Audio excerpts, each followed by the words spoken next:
She was 7 years old the first time she heard it. Not on the radio.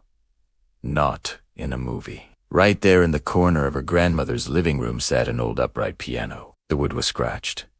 A few keys were slightly yellowed. And when her grandmother played a slow, simple melody on it, one quiet Sunday afternoon, something happened inside that little girl that she could not explain. She just stood there, frozen, eyes wide open. It was like the music reached into her chest and held something that had never been held before. Her name was Clara. And at 7 years old, she had already learned that the world could be a hard place, especially for a child who struggled to speak clearly. Clara had a speech problem. Not a severe one, but enough.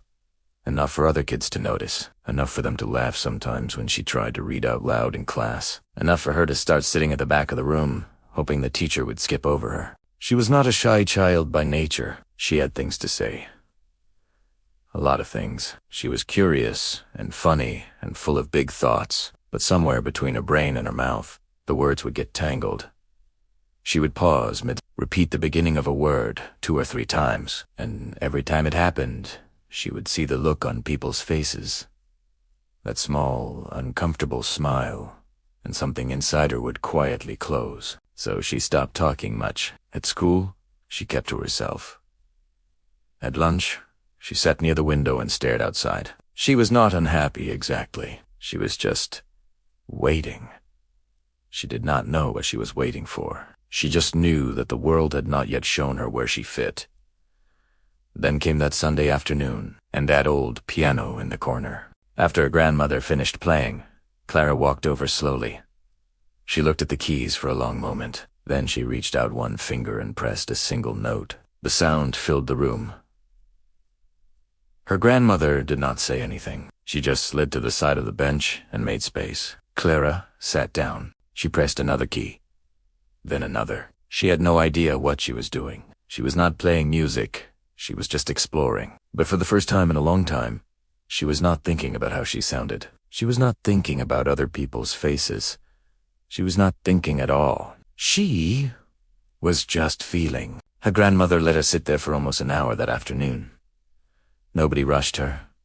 Nobody corrected her. And when it was finally time to go home, Clara looked back at the piano from the doorway like she was leaving behind a friend. That night, she asked her mother if she could learn to play. Her mother said yes, though money was tight. Her father worked long hours at a warehouse, and her mother picked up part-time shifts at a local bakery whenever she could. They were not poor in the way that makes the news.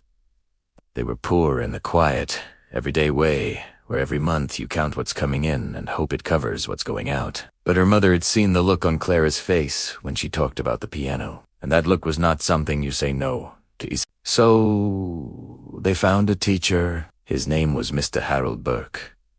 He was 71 years old, retired, and a little hard of hearing in one ear. He had taught piano for over 40 years and had seen hundreds of students come and go. Most of them lasted a year or two.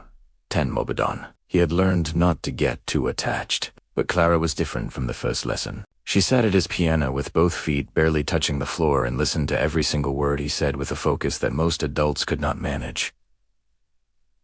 She did not fidget. She did not look at the clock. When he showed her where to place her hands, she placed them exactly right and kept them there. Again, he would say. And she would do it again. And again. And again. The first real song he gave her was a beginner's version of a classic piece, something gentle and slow, with a soft melody that rolled like a quiet river. Most kids her age needed 4 to 6 weeks to get through it. Clara learned it in 2. Not perfectly at first. Her left hand kept lagging behind. The timing was off in the middle section, but she practiced every single day. Not because anyone told her to, but because she could not stop herself. There was something in the act of practicing that felt like breathing, like she had been holding her breath for 7 years and had finally figured out how to exhale. By the 3rd week, she played the whole piece from beginning to end without stopping. Her grandmother, who had come to pick her up that day, sat in the hallway outside the practice room with her coat still on and her eyes full of tears. Mr. Burke said nothing for a moment after Clara finished. Then he folded his hands in his lap and said, "Good. Now let's make it better." Clara smiled. That was the best thing anyone had ever said to her. Over the next 2 years, something quietly shifted in Clara. It was hard to pin down exactly. She still had the speech problem. Words still tangled sometimes, but she carried herself differently. There was a calm in her that had not been there before. The kind of calm that comes from knowing there is one place in the world where you are completely yourself. At school, she was still quiet, but the silence had changed. Before, it had been the silence of hiding. Now it was the silence of someone who simply had somewhere else to go. She started doing better in her classes, not because the piano made her smarter, but because she had learned, somewhere in all those hours of practice, that hard things get easier when you stay with them. That the part where it feels impossible is not the end. It is just the middle. She took that lesson everywhere. Then came the winter. She turned 10. Her father lost his job. It happened without much warning. The company cut a whole department in one afternoon, and he came home that evening quieter than usual. He sat at the kitchen table for a long time before he said anything. The weeks that followed were hard. The family tightened everything.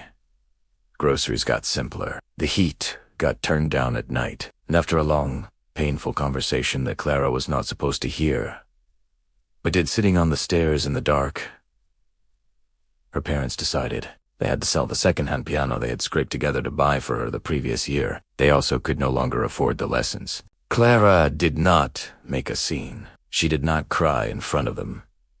She knew things were hard. She understood more than they realized. She went to her room, sat on the edge of her bed, and placed both hands on her knees. Her fingers began to move, pressing keys that were not there. The next morning, her mother found her at the kitchen table with notebook paper, taped together in a long row, 61 hand-drawn keys, black rectangles for the sharps, white spaces for the naturals. Every measurement, every detail filled in with a simple ballpoint pen. Clara was sitting in front of it with perfect posture, eyes focused, fingers moving in slow, deliberate patterns across the paper. She was practicing, not pretending to practice.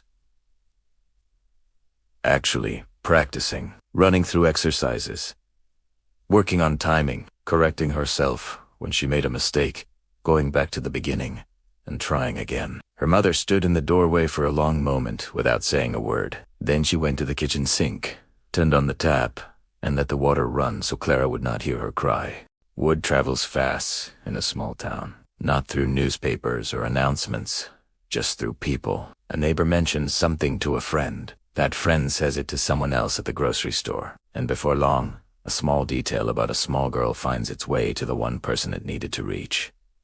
Mr. Burke heard about the paper keyboard on a Thursday afternoon. A neighbor of Clara's family had mentioned it in passing, almost as a joke, the way people sometimes talk about things that are actually not funny at all. She had seen Clara through the kitchen window one morning, sitting straight-backed at the table, fingers moving carefully across a strip of taped-together notebook paper. Mr. Burke did not laugh. He set down his tea, looked out his own window for a long moment, and said nothing. 2 weeks later, he knocked on the front door of Clara's house on a Tuesday evening just before dinner. Her mother answered. She looked surprised, a little embarrassed too, the way people feel when someone from the outside sees the inside of a hard season. Mr. Burke got straight to the point. He was not a man who wasted words. He told her that Clara was welcome to come to his home 3 times a week and use his piano, free of charge. No lessons, no expectations, just the instrument. If Clara wanted guidance while she was there, he would give it. If she just wanted to practice alone, he would stay out of the way. "I want you to understand something," he said, before her mother could respond. "I am not doing this because I feel sorry for your family. I am doing it because that girl has something that most people spend their whole lives looking for, and it would be a shame to let it go quiet." Her mother stood in the doorway for a moment. Then she nodded. Clara started coming the following Monday. She would walk 20 minutes from her house to Mr. Burke's, backpack over one shoulder, arriving at almost exactly the same time every visit. She would knock, he would open the door, and she would go straight to the piano without much conversation. This suited them both perfectly. She picked up almost exactly where she had left off, which surprised even Mr. Burke, who had expected some rust after the months away. But Clara had not really been away, had she? She had been practicing on paper every single day. Her fingers remembered everything. Her timing was steady. Her hands moved like she had never stopped. What had changed was something harder to name. She played with more weight now. More intention. Like the months of silence had settled something inside her, and the music coming out was quieter and stronger at the same time. Mr. Burke sat in his armchair in the corner and listened. He corrected her when she needed it, pushed her when she was coasting, but mostly, he just let her play. The years that followed were not easy, but they were full. Clara moved through middle school the way most kids do, awkwardly, slowly, figuring things out the hard way. The speech problem was still there. There were still days that felt long and lonely. There were still moments in hallways and classrooms where she felt like she was watching life happen from slightly outside it. But she had the piano, and that changed everything about how she carried the rest. When a rough day at school pressed down on her, she did not carry it home and let it sit. She walked to Mr. Burke's, sat down at the keys, and played it out. Not some perfect, polished performance, just honest playing. Messy sometimes, loud sometimes, but real. Mr. Burke never commented on her moods. He simply let the music be what it needed to be that day. It was one of the greatest gifts anyone had ever given her. At 13, Mr. Burke suggested she enter a regional competition. Clara said no at first. She was not afraid of performing. She had played in small recitals before and handled them fine. What scared her was the idea of being judged. Not just her playing, but her standing in front of strangers who would measure her and decide if she was enough. Mr. Burke did not push. He simply left the entry form on top of the piano one afternoon and said nothing. It sat there for 2 weeks. Then one day Clara picked it up, read it carefully, and slid it into her backpack. She entered the competition. She practiced for it the way she practiced everything daily, deliberately, without shortcuts. She was not trying to impress anyone. She was trying to be honest, to play the piece the way she actually heard it in her head, not the way she thought the judges wanted to hear it. On the day of the competition, she wore a plain navy dress and her good shoes and sat backstage, listening to the other kids play. Some of them were technically cleaner than her. A few of them had clearly had years of expensive training. The kind that irons out every rough edge until everything sounds correct, but nothing sounds alive. When it was her turn, she walked to the bench, adjusted it carefully, placed her hands, and played. She placed fourth. On the drive home, she was quiet, not devastated, just thinking, processing. Somewhere inside, she knew she had not played her best that day. Nerves had tightened her hands in the second half. She had rushed through a passage she normally loved. She made a mental note of every single thing she wanted to fix. The following year, she entered again. This time, she placed first. The judge, a woman who had spent 30 years teaching music at a university, wrote on the feedback form, Asterisk. This child does not just play the notes, she plays the spaces between them. Asterisk. Mr. Burke read that line, folded the paper neatly, and placed it in a drawer without a word. But Clara saw the corner of his mouth move. For him, that was practically a standing ovation. At 16, a letter arrived. It came in a plain white envelope with a Philadelphia postmark. Clara's mother set it on the kitchen table and stepped back like it might be fragile. It was a full scholarship offer to a pre-conservatory music program in the city, one of the most respected programs in the region. Tuition covered, travel support included, the first student from their county to receive it in over 10 years. Clara read the letter 3 times sitting at that same kitchen table where, 6 years earlier, she had practiced on paper keys, drawn in ballpoint pen. She did not scream or jump around. She sat very still, her lips pressed together. Her eyes went bright and glassy for a moment, and then she blinked, folded the letter back along its crease, and placed it carefully in the envelope. Then she got up, put on her shoes, and walked the 20 minutes to Mr. Burke's house. She knocked. He opened the door. She handed him the envelope without saying anything.